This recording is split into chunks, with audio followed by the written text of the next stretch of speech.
મને બે ફોન કર્યા, હું આવતો જ તો, પણ એક કામ આવી ગયું ને એટલે વાર લાગી ગઈ. પછી જમવાનું જ ચાલુ છે ને, પૂરું થવા આવ્યું છે. સમાચાર સવારે જ આપ્યા હતા કે આજે છે ને અમારા હાહુમા માટે દૂધ પાક બનાવવાનો છે, બનાવ્યો છે અને જમી રહેવા આવ્યા. તો પણ હજી તાણ તો મારે થોડીક નહીં કરવી પડે ભાઈબંધ મિત્રો. ક્યાં તપેલું? આ કેમ તપેલું અવડું જ છે નાનું?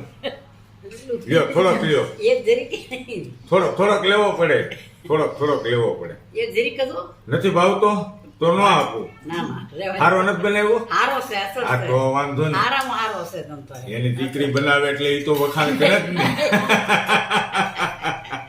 બસ. એટલે થોડોક નહીં નહીં હવે નહીં. થોડોક નહીં, બસ આનંદ થયો. હવે તમે તાર પી જાઓ. નહીં. આમાં સાવવાની જરૂર નહીં પડે, દાંતની કઈ આમાં જરૂર નહીં પડે. પણ મારે થોડુંક લેટ થઈ ગયું, કામ આવી ગયું હતું ને એના હિસાબે. કાંઈ વાંધો નહીં. કાંઈ નહીં. દૂધ પાક પૂરી જ બનાવ્યા છે ખાલી? શાક તો દેખાતું નથી થાળીમાં. કે લીધું હતું? થોડુંક જ લીધું. હા લીધું હતું. ઓકે, શાંતિથી જમો, પછી હું જમી લઉં. જય શ્રી કૃષ્ણ દોસ્તો, જય શ્રી કૃષ્ણ.